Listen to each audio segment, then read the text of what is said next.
If you're a small business person, you need to take 2 key steps in order to be understood and accepted by your potential customer base. I'm here in the Hastings, Nebraska area visiting with Angela Graham with Graham Gallery. You're watching Next Biz Success.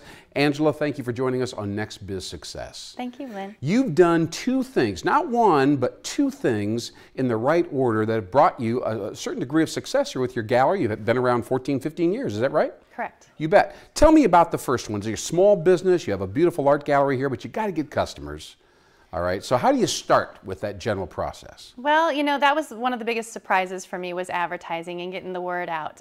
You know, I thought that I would just be a destination because I was the only Just because you're you, right? Yeah, well, yeah. And you carry beautiful items, let us say that. Right, only art gallery in town, and so I thought that people would just seek me out for their art needs. Yes. Well, I realized that maybe they didn't understand what their art needs were at the time, but as the business grew, they would approach the gallery, finally get in the front door, see that it wasn't so intimidating, and then learn more about art. That's what you thought. Correct. Didn't work out like that. Correct. You had to go out in the community and be proactive and get involved at the grassroots level. Correct. I had my business for probably 8 or 9 years before I finally decided that I needed to let go a little bit, get out.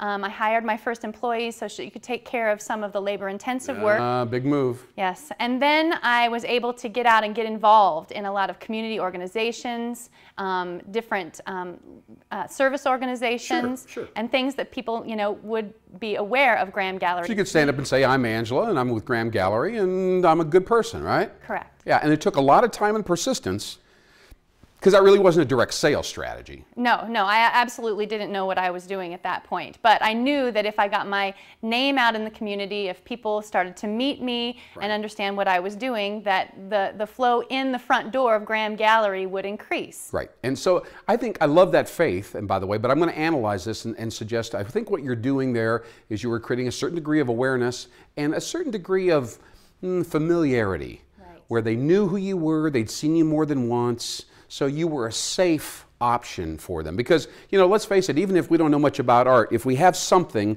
it's always safer than switching, you know, going into an environment where we don't know and starting a new relationship, right? Right. And in some way, I think it added value to my business, to my product. Right. When people were, you know, out in the community and I was involved in a park organization or a building project, they could see that I was doing good work and that I was reliable.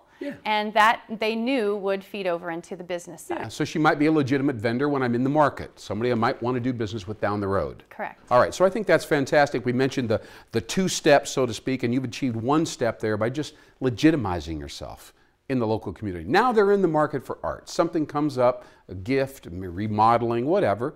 So they come into the store and they go, well, I don't know, I've never been here before. Then what? What do you do to make the relationship you work so hard to initiate come to fruition? Right, so maybe not everybody needs a piece of artwork for their wall, but maybe they have a piece of artwork that they need to be presented in a nicer way or that they want to take care of. So that's where the framing business came in. Okay, you're a framer as well. Right, and one of the things that I, you know, do is custom framing. And, you know, I didn't realize how custom it could get, but basically if someone came in and they had an item that they wanted to hang on their wall, but they didn't know how or they were afraid of designing it, I would offer to come to their home, see where they wanted to hang it, and actually do a more custom job of presenting their artwork for a specific space. So that's a great deal of personalization. You come out to the home just to sell a framing project.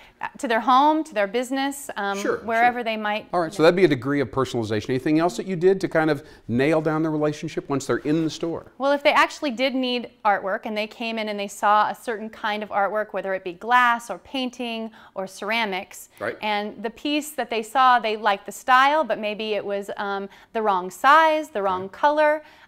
Knowing my artists, I knew who would do commission work. So if they needed a commissioned piece. As in custom. Correct. Okay. Coming out to their home and actually looking at the space and finding out what the artist needs or the customer needs, the artist would come with me and we could develop something specific for them. So they kind of like a general look of an artist's style, but the colors might be wrong or the size or something.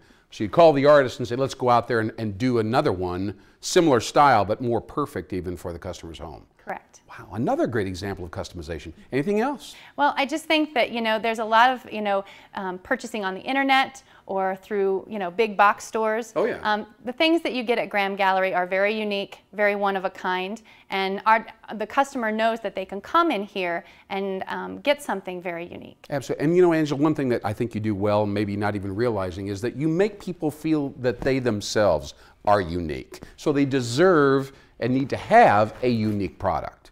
All right, and I think that's a key element in your strategy when you're doing your personal selling on the floor. So we got a two-step strategy, right? Achieve familiarity through networking, and then do a major, major job in personalization once they're in the store. Right, make them feel like you really do want the end product to be exactly what they want. Yeah, and I think the key is the bridge between those two steps, and that's achieving safety. I know many people that are smallish entrepreneurs, small business people, they feel like they've got a service, they should be getting purchased or hired, and they hand out the cards at the networking meetings and they're frustrated because they don't feel they're getting used enough. They're not safe yet. Correct. Right? They don't provide that safe option, and I feel safe with you right now. So Angela Graham with Graham Gallery in Hastings, Nebraska, thank you very much. You do a great job with networking as well as customization in your retail store. Amazing, and it gives you the ability to compete with internet services, with Walmart, the whole deal. You've done a great job right here in the revitalization zone in Hastings, Nebraska. Thanks for joining us on Next Biz Success. My name is Lynn Hinderaker. Keep on going and keep on growing.